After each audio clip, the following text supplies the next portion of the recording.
वीवेब के हमें आसपास देखना है, जैसे अब मार्केट डाउन है। ठीक है, मैं एक बार चार्ट पे ले चलता हूँ आपको।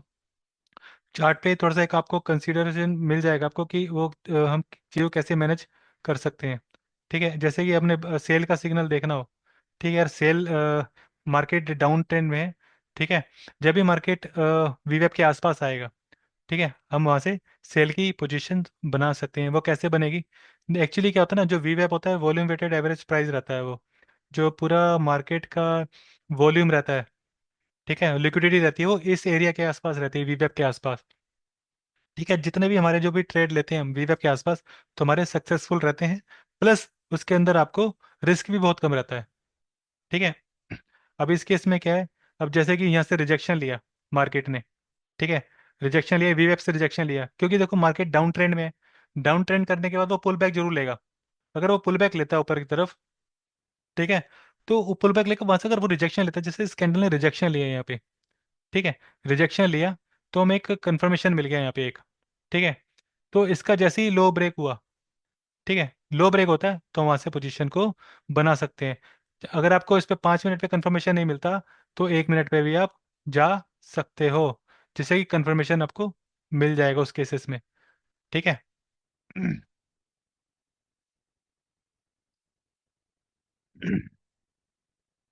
ठीक है, अब जैसे कि अब हमें जो ट्रेड मिला कितने बजे मिला?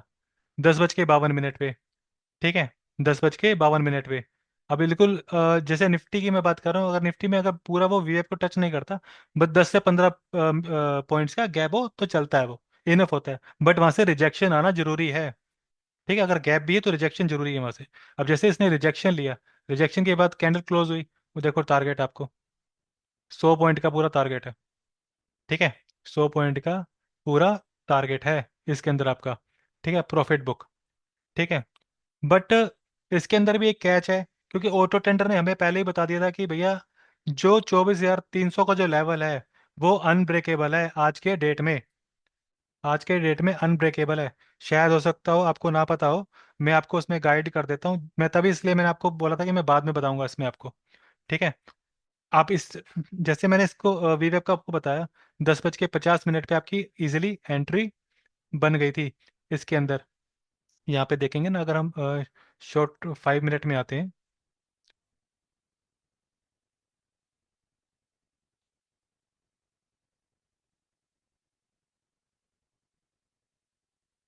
ये 10:50, 10:55 पे यहाँ पे इजीली एंट्री बन गई थी आपकी। ठीक है ना, 10:55 पे एंट्री बन चुकी थी आपकी।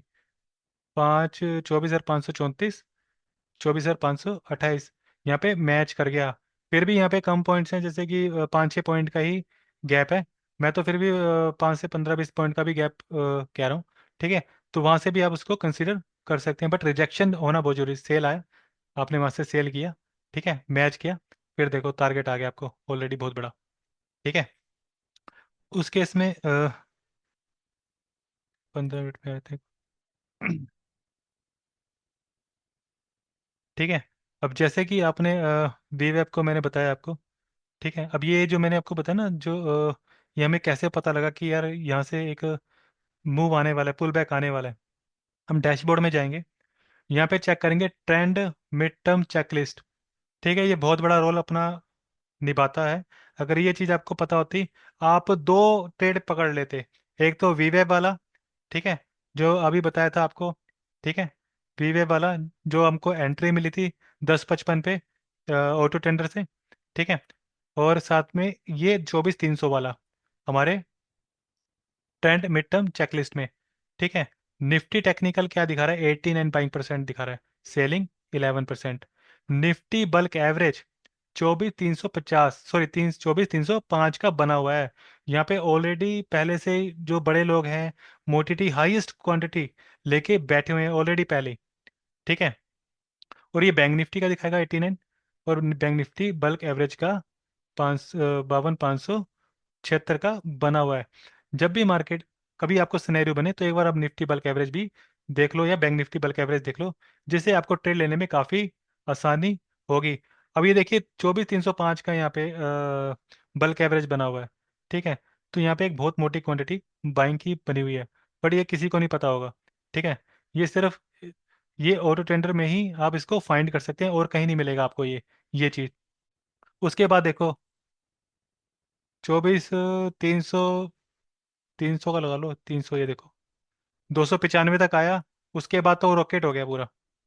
देख लो, 250 से 300 पॉइंट की रैली दे दी इजीली मार्केट ने। लो 350 पॉइंट की रैली दे दी। आप देख रहे हैं ना कितना जबरदस्त टूल है। अगर आप निफ्टी बल्क एवरेज को भी यूज करते हैं, पीसीआर के साथ भी काम करते हैं, तो आपकी एक्यूरेसी बढ़ जाती है। आपको फिर बीट करना मुश्किल हो जाए, कोई बीट नहीं कर सकता फिर मार्केट के अंदर इजीली, वो भी निफ्टी बैंक निफ्टी के अंदर। ठीक है ना। और जब हम उसके अंदर आएंगे ना, एक चीज मैं आपको और गाइड कर देता हूँ। उसके अंदर हमें और चीज क्या क्या चीज देखनी है, जिससे कि काफी आपको गाइडेंस मिल जाएगी उससे आपको। ठीक है। एक तो मैंने ऑप्शन चेन का आपको बता दिया। ठीक है, ये सारा चेंज इन ओआई है। ठीक है, हम चेंज इन ओआई पे काम करते हैं, ना कि ओआई पे। जो भी आज जो हमारा डाटा बिल्डअप हो रहा है, बन रहा है, हमने उस पर ही काम करना है आपको। ठीक है ना। और जो हमारा पीसीआर है वो थोड़ा अलग है, चेंज इन ओआई पे काम करते हैं हम। ठीक है। चेंज इन ओआई का पीसीआर आपको देखने को मिलेगा। और जो दूसरे ब्रोकर्स रहते हैं वो ओआई जो देते हैं आपको, वो आपको ओआई का पीसीआर देते हैं, और हम आपको चेंज इन ओआई का पीसीआर दे रहे हैं। इसमें आपको जो भी रेगुलर करंट बेस पे आपको मार्केट सिनेरियो बन रहा है, वो बेसिस पे आपको ये पीसीआर मिलता है। ठीक है ना, इसलिए हम थोड़े से डिफरेंट हैं दूसरों से। ठीक है। निफ्टी देखो, यहाँ पे आपको ना दो चीजें एक्स्ट्रा आपको और मिल गई। ये भी बहुत अच्छा कामकाज करती है आपके लिए। आपको मार्केट में समझना बहुत आसान हो जाएगा, मार्केट में करना क्या है इन दो चीज़ों से। ठीक है ना।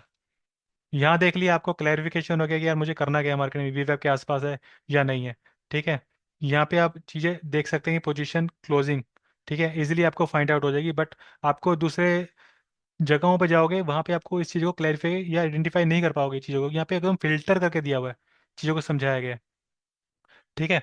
इसमें क्या करना होता है ना, जैसे निफ्टी इंटर ट्रेंड है, बैंक निफ्टी इंटर ट्रेंड है। देखो, है तो छोटा चीज बट काम का बहुत है। ठीक है, वो कैसे काम का है। देखो, आपको पता है ना कि लोग ज्यादातर लॉस कहाँ कर रहे हैं। जो 90% है वो लॉस करते हैं, 10% प्रॉफिट करते हैं। बस इसी में ही हमने 10% और 90% फाइंड करना है। अब यहाँ पे देख लो, 10, यहाँ पे जो निफ्टी इंटरडे का रेशो है ना, वो 70-30 का होना चाहिए। जैसे यहाँ पे 70 है, यहाँ 30 है, ये रेशो एकदम परफेक्ट है। ये रेशो एकदम परफेक्ट है, रेशो 70-30 का होना चाहिए। या 70 से अबव होगा तो वो भी चलेगा। जैसे निफ्टी इंटर ट्रेंड है, अब यहाँ पे पुट साइड में, ठीक है, 67% लोग बैठे हैं, यहाँ पे 90% लोग बैठे हुए हैं, और 10% लोग कॉल साइड बैठे हुए हैं। ठीक है।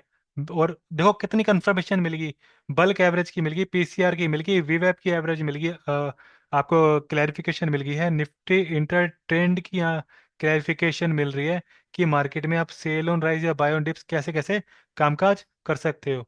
ठीक है। अभी जो मार्केट रहने वाला है बायोन डिप्स का, रहने वाला है जब तक कि वो 24,300 के लेवल को, जो निफ्टी बल्क एवरेज को, उसको एकदम ब्रेक ना कर दे। अगर ब्रेक भी होगा तो किसी इवेंट की वजह से होगा, किसी ग्लोबली ज्योग्राफिकल जो इवेंट्स रहते हैं, कोई भी वार वगैरह होती है, कुछ भी इवेंट्स रहते हैं इस तरह के, उस अगर से ब्रेक होगा, अदरवाइज वो इतनी जल्दी ब्रेक नहीं होने वाला। ठीक है। और वहां से हमेशा आपको बाउंस ही देखने को मिलेंगे, अगर मार्केट वहां पे आता है तो। ठीक है।